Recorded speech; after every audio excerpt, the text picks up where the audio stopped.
Hi all, welcome to Swagata talks real. So आज के इस वीडियो के टाइटल से आप सबको समझ में तो आ ही गया होगा कि मैं इस चीज के बारे में बात करूंगी कि कैसे आप हमेशा एवरग्रीन और यूथफुल रह सकते हो। लेकिन पता है अब क्या होगा, कुछ लोगों के दिमाग में एक क्वेश्चन आएगा कि क्या मैम स्किन केयर, मेकअप और इससे रिलेटेड कैसे आप यूथफुल रह सकते हैं, इन सब चीजों के बारे में बात करने वाली है। और जो दूसरे कुछ लोग हैं उनको ये लगेगा कि मैम अब हमेशा एवरग्रीन और हमेशा ऐसे यूथफुल रहने की क्या वजह क्या है, क्योंकि age is just a number और एजिंग तो बड़ी नेचुरल सी प्रोसेस है। तो आप ये क्यों बोल रहे हो कि एजिंग ना हो, और अगर एजिंग हो भी रही है तो एजिंग को रिवर्स कैसे करें। बट मेरे दोस्त, मैं आपके सामने अभी एजिंग के बारे में या एजिंग को रिवर्स कैसे करोगे या हमेशा रिंकल फ्री कैसे रहोगे, इन सब के बारे में बात नहीं करूंगी। जिस चीज के बारे में मैं बात करने वाली हूँ वो ये है कि आपने देखा होगा सड़क पे चलते चलते या फिर कहीं पे भी आपने देखा होगा कि ऐसे कुछ उम्रदराज लोग होते हैं, उनको देखकर हम बोलते हैं कि अरे ये कितने फिट लोग हैं और कितने एनर्जी से भरपूर लोग लग रहे हैं। तो तब उनको देख के हमारे अंदर क्या फीलिंग आती है, हमें लगता है ना कि wow they are so energetic, कितने स्मार्ट लग रहे हैं ना, हमको ये हमेशा लगता है। लेकिन अब आप ये सोचो कि आपको वो अच्छे क्यों लगे। क्यों? क्योंकि उन्होंने अपना जो ये एवरग्रीन जो एक चीज है ना, जो उनका जो यूथ है, उन्होंने उस चीज को मेंटेन किया हुआ है, उन्होंने अपने आप को फिट रखा है। और सोचो अगर वही चीज आपके अंदर भी आ जाए तो। और उनसे हाफ उम्र की एज के जो लोग होते हैं, वो लोग देखना आप, उनके नीज में पेन होता है, बॉडी में पेन होता है, ऐसे काफी सारे इश्यूज हो जाते हैं उनको। तो ऐसे सिचुएशन से आप कैसे निकलोगे। तो आज के इस वीडियो में मैं आपको वो चीजें बताऊंगी कि कैसे आप इंटरनली अपने आप को यूथफुल और हमेशा फिट रखोगे। ऐसे कुछ तरीके हैं, ऐसे कुछ मेथड्स हैं जिनको अगर आप अप्लाई करो ना अपने लाइफ में तो आप बहुत इजीली हमेशा एवरग्रीन और हमेशा यूथफुल रह सकते हो। So without any further ado, let's get into the video. And दोस्तों, उससे पहले मेरे चैनल को सब्सक्राइब करना बिल्कुल मत भूलना, ठीक है। तो दोस्तों अब आते हैं उस फर्स्ट स्टेप में जिसको यूज करके आप हमेशा एवरग्रीन और यूथफुल रह सकते हो। पता है क्या होता है, जो स्ट्रेस है ना, वो स्ट्रेस ना सबसे ज्यादा हमारे लाइफ को अफेक्ट करती है। आपको एक बात बताऊं, स्ट्रेस के होने और ना होने से ना लाइफ इतनी ज्यादा अफेक्ट होती है कि मान लो आप किसी फंक्शन में हो, ठीक है, और आपके अंदर स्ट्रेस भरा पड़ा है, तो चाहे वो फंक्शन कितनी भी अच्छी क्यों ना हो, आप उस फंक्शन को एंजॉय नहीं कर पाओगे। क्यों? क्योंकि आपने अंदर इतना ज्यादा स्ट्रेस बिल्डअप करके रखा है। लेकिन वही अगर आप एकदम अकेले हो, कोने में बैठे हुए हो, लेकिन आप अपने एक फेवरेट नॉवेल को पढ़ रहे हो, तब आपको बहुत खुशी मिलेगी। क्यों? क्योंकि आपके अंदर स्ट्रेस बिल्डअप नहीं हुआ है। तो स्ट्रेस जो है ना, वो बहुत ज्यादा मैटर करता है कि आप अपने आप को कैसे एवरग्रीन रखोगे। जैसे मैंने कहा कि स्ट्रेस के होने और ना होने से काफी ज्यादा इफेक्ट होता है। तो इसलिए सबसे पहले जो अपने लाइफ से स्ट्रेस को हटाने की कोशिश करो। अब ऑब्वियस सी बात है, आप लोग बोलोगे कि मैम स्ट्रेस को कैसे हटाए, स्ट्रेस तो बड़ा ही नेचुरल सा चीज है, स्ट्रेस तो मतलब आता जाता ही रहता है। आज अगर स्ट्रेस, मान लो किसी भी चीज के लिए आपने कोई स्ट्रेस लिया हो तो वो चीज सॉल्व हो गई हो, लेकिन कल देखना अचानक से कोई ऐसा इश्यू आएगा और अचानक से फिर से आपको स्ट्रेस आ जाएगा।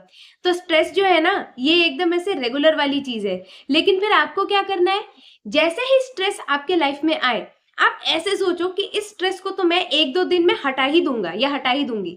मतलब अपने दिमाग में ना एक ऐसा माइंडसेट रखो कि स्ट्रेस जो है इट्स टेम्पररी, स्ट्रेस परमानेंट नहीं है। क्योंकि अगर आप स्ट्रेस को परमानेंट करोगे ना, तो आपके अंदर जो टेंशन और आपकी जो बॉडी को वो अफेक्ट करेगा, मतलब आपके मेंटल और फिजिकल हेल्थ को जो अफेक्ट करेगा ना स्ट्रेस, वो भी परमानेंट हो जाएगा। So the first thing is try to remove stress from your life till a point कि आपको डिल्यूशनल ऐसा फील होना चाहिए कि नहीं, मेरे लाइफ का जो स्ट्रेस है वो बहुत जल्दी चला जाएगा। मतलब चाहे जितनी भी बड़ी स्ट्रेस क्यों ना हो, कितनी भी स्ट्रेसफुल सिचुएशन क्यों ना हो, आप ये सोचो कि नहीं, ये स्ट्रेस कुछ ही टाइम में मेरे लाइफ से हट जाएगा। अच्छा, अब आते हैं वो सेकेंड स्टेप में।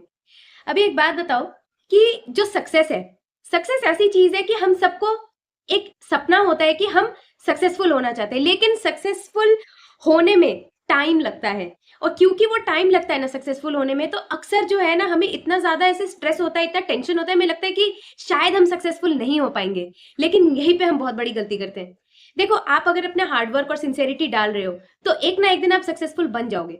लेकिन जब तक आप सक्सेसफुल नहीं बन रहे हो, मतलब जब तक आप उस प्रोसेस में हो, तब तक आप क्या करोगे, तब तक सक्सेसफुल ना होने का जो टेंशन है वो अपने सर पे लोगे और अपने फिजिकल और मेंटल हेल्थ को खराब करोगे। नो नो नो, आपको क्या करना है, आपको ये करना है, आपको fake it till you make it वाला अप्रोच जो है उसको अडॉप्ट करना है। कैसे? मान लो आपको कोई एक XYZ पोस्ट चाहिए, आप कोई XYZ चीज बनना चाहते हो लाइफ में, तो आप ना अपने अंदर ये चीज रखो कि वो जो आपको जो पोस्ट वो जो चाहिए, वो जो आप एक पर्टिकुलर इंसान बनना चाहते हो, कोई डॉक्टर बनना चाहता है, कोई इंजीनियर बनना चाहता है, जिसको जो भी बनना है, आप अपने मन ही मन सोचो कि आप उस जगह पे पहुंच गए हो। अपने सपने को ना आप ऐसे देखो कि आपने अपना सपना जो है वो आपने पा लिया है, आपका ड्रीम सक्सेसफुल हो गया है, आप सक्सेसफुल बन चुके हो। इसी को कहते हैं fake it till you make it. क्योंकि जैसे जैसे आप अपने माइंड को समझाते जाओगे ना कि जो चीज मुझे पानी है, जो चीज में मुझे सक्सेसफुल होना है, वो तो मुझे ऑलरेडी मिल गई है, वो चीज आपको फिर दोबारा टेंशन नहीं देगी। और क्योंकि वो चीज आपको टेंशन नहीं देगी, इसलिए उस चीज का बर्डन कम हो गया आपके अंदर, और जैसे वो बर्डन कम हो गया, आप क्या बनेंगे? ज्यादा यूथफुल और ज्यादा एवरग्रीन रहेंगे। So the second tip is fake it till you make it. Okay, now coming to the third tip. अच्छा, आपने जरूर देखा होगा, ऐसे अक्सर होता है ना कि हमारे लाइफ में ऐसे कुछ रिलेशंस होते हैं, अब चाहे वो किसी के साथ भी हो, वो दोस्तों में भी हो सकता है, वो कोई ऐसे बॉयफ्रेंड गर्लफ्रेंड वाला रिलेशनशिप भी हो सकता है। क्या होता है ना कि अक्सर कोई रिलेशनशिप थोड़ा टॉक्सिक हो जाता है, और फिर थोड़े टॉक्सिक से वो ज्यादा टॉक्सिक बनता जाता है। तो उसमें क्या होता है ना, आपकी जो एनर्जी है ना वो आप लूज करते हो। कैसे? क्योंकि जैसे जैसे कोई रिलेशनशिप टॉक्सिक बनता जाता है, वैसे वैसे ही आपके झगड़े बढ़ जाते हैं, वैसे वैसे मन मुटाव बढ़ जाते हैं। फिर क्या होता है कि आपका पूरा दिन, आपकी पूरी एनर्जी, पूरा टाइम उसी चीज में आप लगा देते हो, क्योंकि आपको लगता है कि आपको अपने उस रिलेशनशिप को दोबारा ठीक करना है। लेकिन मेरे दोस्त, वो रिलेशनशिप अब दोबारा ठीक नहीं हो पाएगा, क्योंकि जिस रिलेशनशिप में इतनी ज्यादा टॉक्सिसिटी आ गई है ना, वो रिलेशनशिप कभी भी ठीक नहीं हो सकता है। लेकिन उसका मतलब ये थोड़ी है कि आप अपनी जिंदगी जीना छोड़ दो, बिल्कुल नहीं। आपने क्या करना है, आपको उस चीज को रियलाइज करना है, तब आपको क्या करना है, उस रिलेशनशिप से आपको एग्जिट करना है। क्यों? क्योंकि वो जो उस टॉक्सिक रिलेशनशिप में आप हो, वो आपके मेंटल और फिजिकल हेल्थ पे टोल ले रहा है। तो जहां पे आपका फिजिकल और मेंटल हेल्थ अफेक्ट हो, वो चीज बिल्कुल भी मत करो। अब चाहे आपको उस रिलेशनशिप से निकलना ही क्यों ना पड़े, आपको वो बोल्ड स्टेप लेना ही पड़ेगा। अब आते हैं अपने नेक्स्ट टिप पे। पता है क्या होता है, अक्सर ना हम कुछ रिलेशनशिप्स के पीछे इतना ज्यादा भागते रहते हैं जबकि वो टॉक्सिक होते हैं। जैसे मैंने अपने पिछले वाले टिप में आपको बताया, तो हम क्या करते हैं ना कि वो जो कुछ चंद लोग हैं हमारी जिंदगी में जो हमारा भला चाहते हैं, जो हमारे लिए हमेशा प्रेजेंट रहते हैं, हम उनको ना टेकन फॉर ग्रांटेड ले लेते हैं, और वही हमारी सबसे बड़ी गलती होती है। क्योंकि जो लोग हमारे बारे में बचपन से हमारा अच्छा सोचते आ रहे, या फिर बाद में भी ऐसे कुछ दोस्त हमारे लाइफ में होते हैं जो हमारे लिए अच्छा सोचते हैं, जब हम उनको टेकन फॉर ग्रांटेड ले लेते हैं ना, तब हम अपने आप को लूज कर जाते हैं। क्योंकि हमें पता होता है कि ये लोग तो है अपनी जिंदगी में, हम उन रिलेशनशिप्स को कैच करने की कोशिश करते हैं, उन लोगों को चेस करते हैं जो हमारे लाइफ में शायद कुछ दिनों बाद कोई इंपॉर्टेंस ही नहीं रखेंगे। लेकिन उस बीच हमने क्या किया, जो हमारे अच्छे रिलेशनशिप्स थे, हमने उनको ऐसे स्टैग्नेंट करके रख दिया हमने कि नहीं, इनको ज्यादा इंपॉर्टेंस देने की क्या जरूरत है। तो द टिप इज कि जो लोग आपके बारे में अच्छा सोचते हैं, जिन लोगों ने आपकी मदद की है बचपन से हो, किसी भी टाइम पे हो लाइफ में, जो आपके साथ एक अच्छा रिलेशनशिप रखते हैं, आप उनके साथ अपने रिलेशनशिप को और स्ट्रॉन्गर करो। तो इसलिए मैंडेटरी है कि आप उन लोगों के साथ रिलेशनशिप बढ़ाओ जिन लोगों ने हमेशा आपका अच्छा चाहा है और हमेशा आपके साथ खड़े रहे हैं। सो माय डियर फ्रेंड, अब आते हैं उस आखिरी टिप पे, और मुझे लगता है कि ये जो टिप है ना, ये सब टिप में से ना बहुत ज्यादा इंपॉर्टेंस होल्ड करती है। क्यों? अच्छा, आपने ये तो सुना होगा ना, क्या बोलते हैं कि आप कर्म करते जाओ, फल की आशा मत करो, क्योंकि वो तो आपको वैसे ही मिल जाएगा। अगर आपके पास सिंसेरिटी और हार्डवर्क है तो आपको उसका रिजल्ट मिलेगा।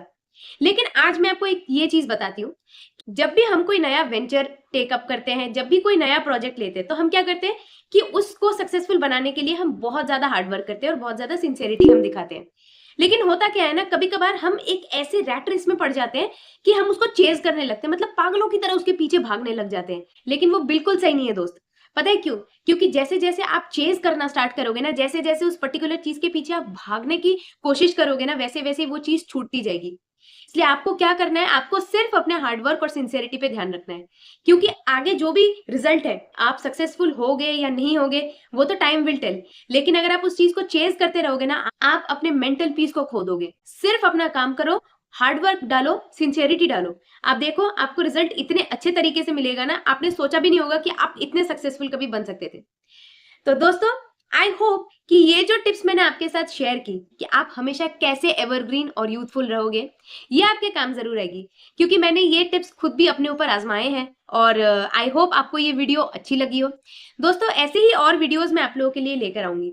लेकिन जैसे मैंने आपसे पहले कहा, मेरे चैनल को फॉलो करते रहो और लाइक और शेयर कर दो इस वीडियो को, ठीक है? बाय।